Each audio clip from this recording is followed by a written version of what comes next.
Structure media का खत्म कर दिया गया है। अब जो टीवी हाउस है उसमें रिपोर्टिंग बंद है। 5 हमारे जैसे एंकर हैं, मैं भी उसी सिस्टम का एक पार्ट हूं, एक रिफ्लेक्शन हूं। इन 5 लोगों को मैनेज करना बहुत आसान है। दिवाली पार्टी में बुला लीजिए, है ना, मुझे मत बुलाइए। अगर मैं किसी और को मैक्सेस से मिल गया होता तो उनके साथ एक तस्वीर तो आ गई होती ना। हाँ, मेरे लिए तो एक कांग्रेचुलेशन भी नहीं आया। तो मैं इंपॉर्टेंट आदमी तो हाँ, प्रधानमंत्री ने मुझे बधाई नहीं दी और अच्छा किया उन्होंने बधाई नहीं दी। जो काम आप मन से नहीं कर सकते हैं, करने में डर लगता है, वो नहीं करना चाहिए। तो खैर, वो थोड़ा स्ट्रक्चरल चेंज आ गया मीडिया में, इसको समझने की जरूरत है।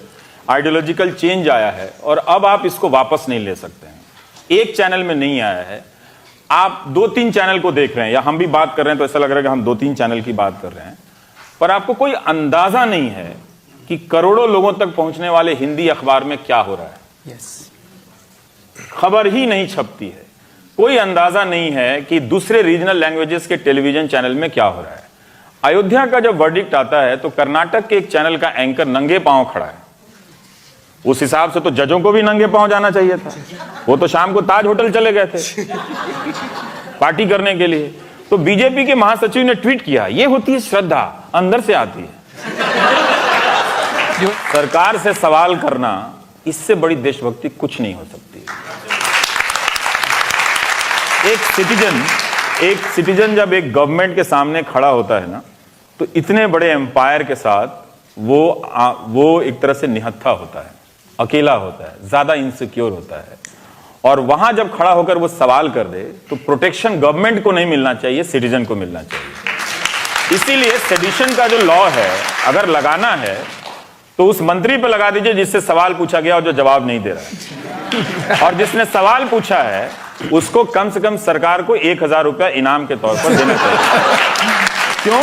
क्योंकि आपने सवाल पूछकर इस डेमोक्रेसी में कंट्रीब्यूट किया है।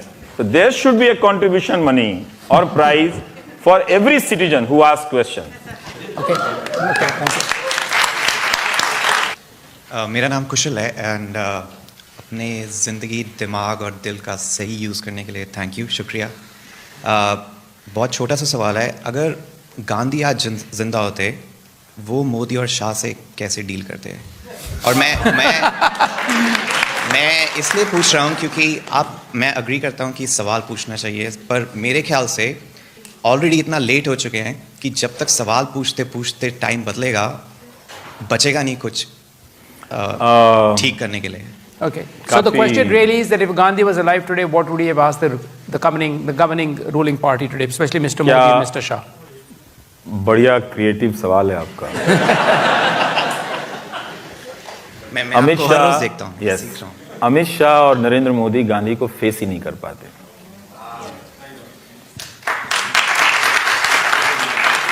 उनके नाम से स्कीम लॉन्च कर देना एक अलग बात है। गांधी को फेस करने के लिए आपका मोरल फाउंडेशन थोड़ा स्ट्रांग होना चाहिए।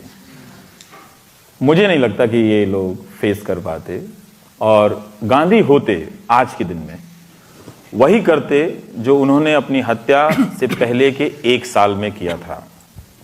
जब गांधी को लगा कि जिस देश को लेकर उन्होंने अहिंसा के प्रयोग इतने दशक किए, खुद जेल गए, खुद यातनाएं सही, लाखों लोग उनके साथ जेल गए, उसी देश के लोग मामूली अफवाहों पर हिंदू मुसलमान को मार रहे थे, मुसलमान हिंदू को मार रहे थे, और इस तरह से लाखों लोग को मार रहे थे। गांधी रियलाइज किए वो फेल हो गए, तो गांधी निकले कहां? नोआखली गए, जहां मुस्लिम मेजॉरिटी था और हिंदू माइनॉरिटी था, हिंदू मारे जा रहे थे। तो गांधी वहां जाते हैं और गांधी वहां से लौट कर आते हैं कहां? बिहार में, जहां हिंदू मेजॉरिटी है और मुस्लिम माइनॉरिटी है, और गांधी वहां जाते हैं। तो आज की तारीख में गांधी होते तो वो सड़क पर होते, पर आज की तारीख में गांधी नहीं है, इसीलिए सड़क पर कोई नहीं है। ये कहीं से इंप्रेशन नहीं जाना चाहिए कि मेरे पास सभी सवाल के जवाब हैं। मेरे पास सभी सवाल के जवाब नहीं है, तभी मैं सवाल पूछता हूं। पर आपकी ये बात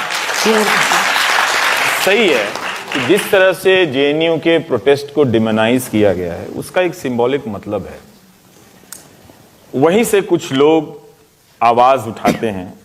किसी अगर आप यूनिवर्सिटी को देखें तो उसके वो एक सिंबल है। जेएनयू को लेकर व्हाट्सएप यूनिवर्सिटी ने जो बैकग्राउंड तैयार किया है जिसके बारे में हम नहीं जानते हैं। गांव-गांव में जब 2016 की घटना हो रही थी तो गांव-गांव में मार्च निकल रहे थे जेएनयू के खिलाफ। एक यूनिवर्सिटी के खिलाफ हिंदुस्तान के इतिहास में या दुनिया के इतिहास में किसी भी देश में एक यूनिवर्सिटी के खिलाफ इतना पब्लिक प्रोटेस्ट सो कॉल्ड एक पॉलिटिकल पार्टी के जरिए ऑर्गेनाइज नहीं किया गया था। टारगेट जेएनयू था, उसको कम्युनिस्ट बनाया गया, वहां की लड़कियों को अय्याश बताया गया, कॉन्डोम की संख्या गिनी गई, ये सारा कुछ गिना गया वहां पे। तो वो तो एक जेएनयू को डिमोनाइज किया जाता है, लेकिन बाकी जो दूसरे और प्रोटेस्ट हो रहे हैं उनको भी डिमोनाइज किया जाता है। जैसे अगर आप इस वक्त दो तरह से, या तो आप इग्नोर कर दीजिए और या फिर इनसे कहिए कि ये टैक्स के पैसे से खा रहे। एक नया आर्गुमेंट आया है कि जैसे टैक्स के पैसे का जो एक्सचेकर जो है उसका हिसाब सिर्फ न्यूज एंकर के पास है, करेक्ट, और किसी के पास नहीं।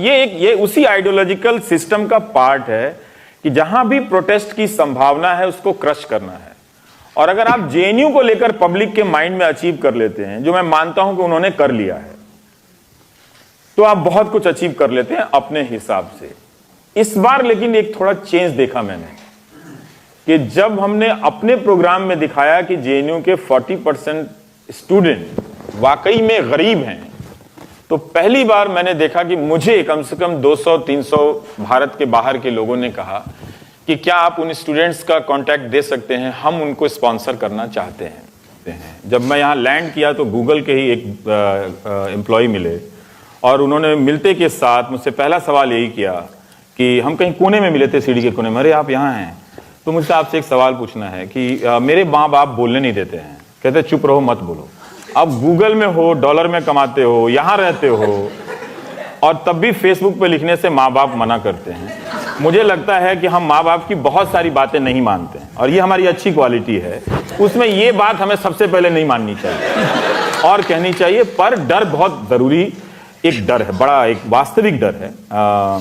क्योंकि भारत जैसे देश में ये बहुत आसान है कि फर्जी केस में आपको फंसा देना और जिंदगी बीत जाएगी इंसाफ में। अभी दिल्ली पुलिस की senior IPS officer Monika Bhardwaj को क्राउड ने हैकल किया। मैं और शब्द नहीं यूज कर रहा हूं, अब्यूज या मोलेस्टेशन, क्योंकि उन्होंने खुद नहीं कहा ये बात, और वो अपनी तरफ से उस क्राउड को के बारे में एफआईआर नहीं करा सकी कोर्ट के प्रेमाइस में। मुझे नहीं लगता कि अमेरिका होता तो इतनी आसानी से